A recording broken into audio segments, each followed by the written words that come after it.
School no fees के लिए हमारी सबसे बात हुई। सबका कहना यह है कि जिस तरीके से स्कूलें नहीं लगी हैं, उनके व्यवसाय भी बंद रहे हैं। जो गरीब तबके के लोग हैं, जो मध्यम वर्गीय लोग हैं, कहीं ना कहीं उनके जितने भी व्यवसाय थे वो पूरी तरीके से बंद थे।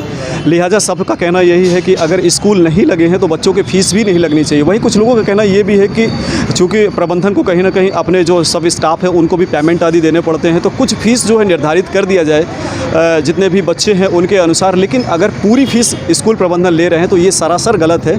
इसके लिए उनको रियायत दी जाए। और इसी बीच काफ़ी भीड़ है, हम कुछ पूछना चाहेंगे। हमारे साथ कुछ लोग आसपास खड़े हुए हैं।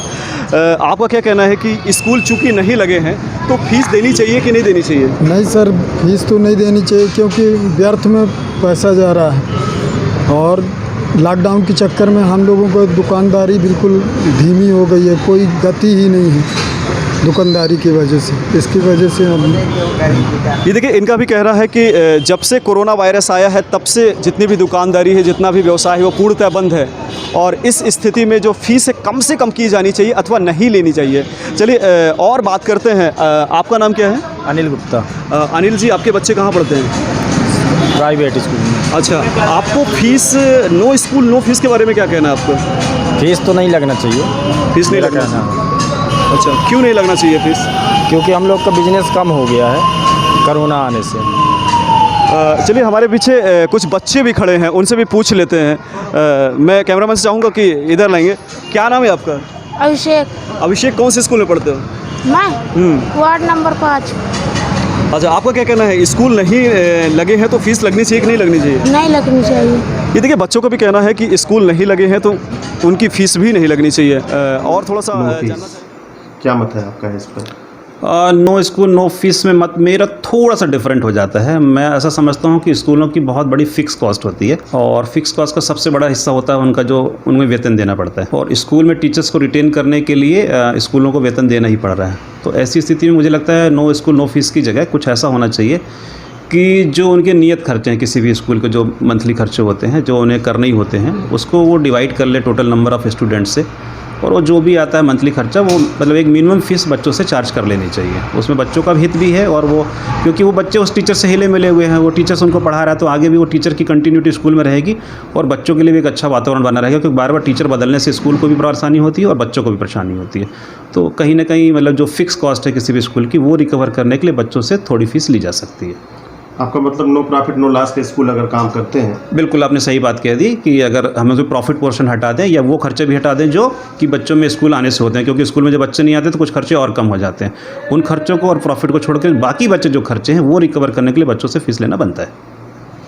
आपका नाम? हमारा नाम अनंत पाल सिंह। अच्छा, ये नो स्कूल नो फीस क्या कहना है आप? जब स्कूल नहीं लगती तो उसमें तो फीस उनको नहीं लेना चाहिए और पढ़ाई तो होती नहीं है, न छात्र वहाँ स्कूल जाते हैं कि उनकी फ़ीस ली जाए। वो कैसे रिकवर? भाई जब स्कूल लगेगी ही नहीं तो कैसे फीस लेंगे वो? भाई काम करो और फीस लो, अपनी पढ़ाई, लड़कों को पढ़ाई कराओ इसके बाद फिर फीस लो अपना। खाली विद्यालय में नाम लिख गया तो उससे थोड़ी हो जाएगा कि फीस हमको चाहिए। आपका क्या कहना है, फीस लगनी चाहिए कि नहीं लगनी चाहिए? हमारा तो ये कहना भैया, हम 3 महीने से वैसे परेशान थे, दुकानदारी बंद रही। अभी 4-5 दिन हुए दुकानदारी खोले। भाई कम से कम माफ़ तो करो 3 महीने का। जब नहीं पढ़े बच्चे लोग, तो बच्चे नहीं पढ़े हैं, हम लोग कुछ नहीं किए तो कहाँ से लाएंगे? अब इस समय तो ऐसा हो गया है, धंधा भी ऐसा उन्होंने हो गया 2000-3000 बेचते हैं, 2000 रुपया तो कहाँ 600-700 बेचते हैं। अब हम 600-700 हम घर का खर्चा चलाए कि बच्चों को स्कूल की फ़ीस देने जाएँ। आप बताइए। नो स्कूल नो फीस को लेकर? जी हाँ, बिल्कुल सही ज्ञापन सौंपा गया है। जब स्कूल खुले ही नहीं 3 महीने लगभग, तो किस चीज़ की फ़ीस दें? सामान्य व्यक्ति को कितना नुकसान हुआ है। स्कूल वालों का ये कहना है कि उन्हें भी फीस जो टीचर्स हैं उनको पैसे देने पड़ेंगे, तो ये खर्च वो कहाँ से वहन करेंगे? देखिए, नुकसान तो सभी के हुए हैं, लेकिन आम आदमी की कमर टूट गई है, तो फीस उचित मैं तो नहीं समझता हूँ देना।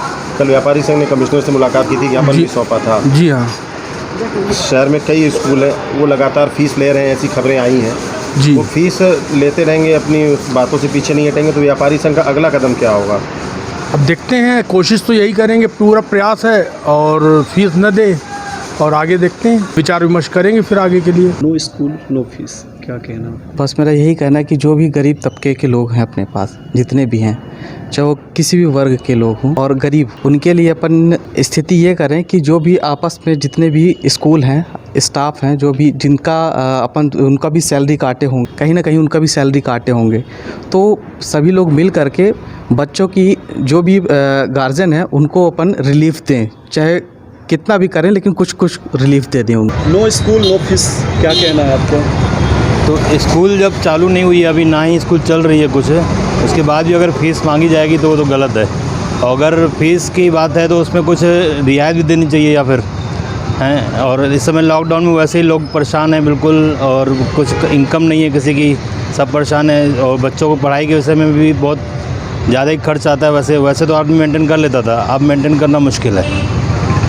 तो इसलिए मैं चाहता हूँ कि स्कूल या तो फीस माफ़ की जाए 3 महीने की, 4 महीने की, जब तक लॉकडाउन का है, या तो फिर उसमें कुछ रियायत की जाए। स्कूल नो फीस के संदर्भ में क्या कहना? मेरा यही कहना है कि प्राइवेट स्कूलों को, क्योंकि जितने भी गरीब लोग हैं, लगभग 80 करोड़ गरीबों को प्रधानमंत्री हमारे मोदी जी ने कहा है कि निःशुल्क उनको चावल, गेहूं, अनाज देंगे। इसलिए जब 80 करोड़ गरीबों को मिल रहा है तो मध्यम वर्ग की व्यवस्था और मध्यम वर्ग के बारे में कौन सोचेगा? मध्यम वर्ग के बारे में हमारी पूर्ति कहाँ से हो? तो हमारा केवल यही कहना है कि स्कूल की जो फीस वाला मुद्दा था, उसमें प्राइवेट स्कूलों की भाई वैसे भी फीस हाई रहती है, उनको कहीं ना कहीं उनका कोई आर्थिक नुकसान तो ऐसा होगा नहीं कि वो अगर फीस माफ़ कर देंगे पहले क्वार्टर, सेकेंड क्वार्टर की, तो उनको नुकसान हो जाएगा।